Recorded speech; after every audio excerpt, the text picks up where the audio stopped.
Wapi shangwe kwa Kenya? Wapi shangwe? O shangilia ya Yesu anaweza, kweli Yesu anaweza. Thank you, thank you.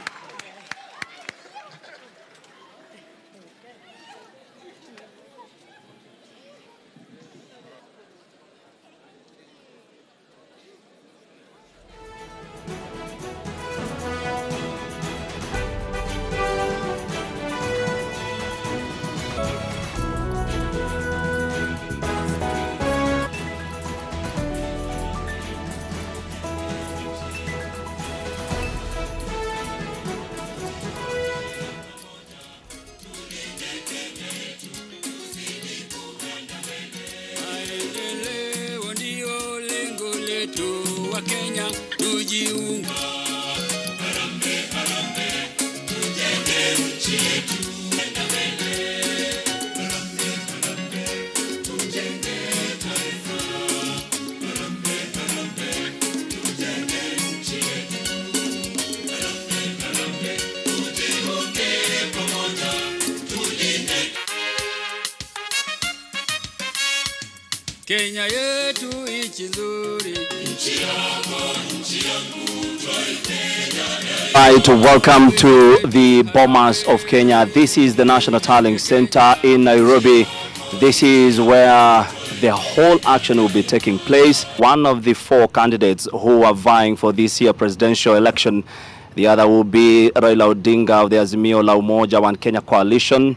Of course, we have George Luchiri Wajakoya of Wahiga Maure of the Agano Party. Right now, we are seeing the vehicles, believing to be those of the Deputy President, William Samoei Ruto, who is arriving here at the Bomas of Kenya in readiness of the final word from the IEBC, the winner of this year's election, that is Wafula Chebukati, said he will be announcing the final, who will be the fifth president of the Republic of Kenya here at the Bomas of Kenya.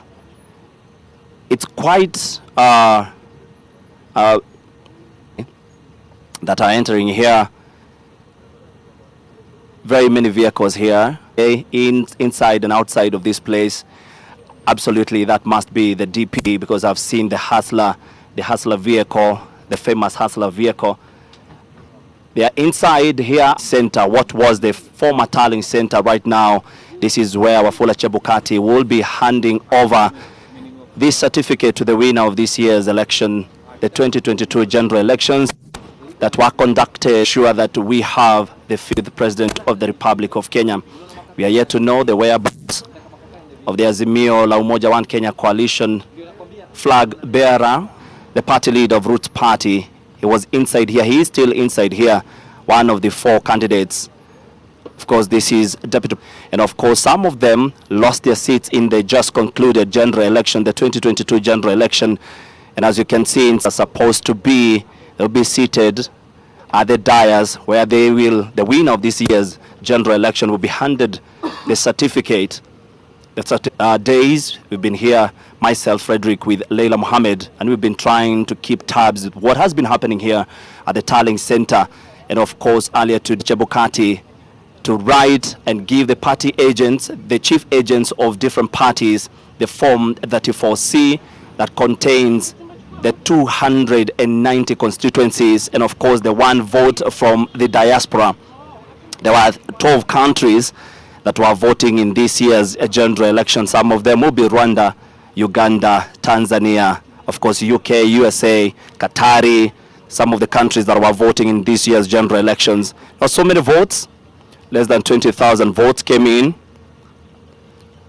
Form 34A has been uploaded, and like Wafula Chebukati, the chairperson of IBC, has been saying over and over again that that is the final tally. It's a supreme document that bears who wins this year's general election. Ordered is because the Supreme Court in 2017 asked the IEBC to make sure the election is free, fair, verifiable, open, and they from more than 46,000 polling station here in Kenya across the country. And more than 4 days just waiting to be processed.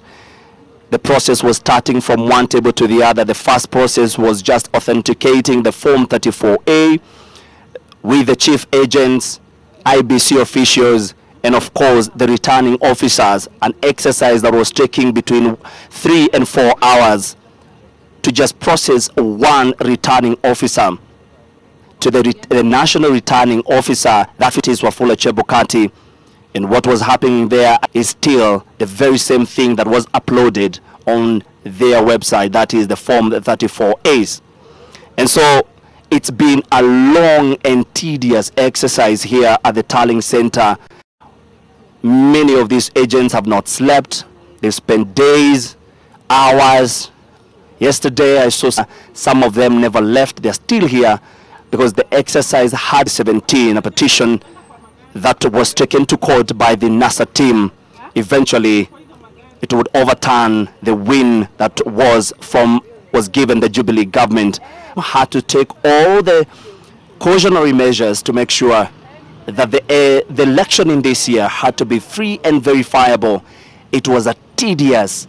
After many hours of waiting, they were processed, and early this morning, of course, we were given the Form 34As, the Form 34Bs and Cs were processed, and what now we are waiting for is presidential election. Remember, the one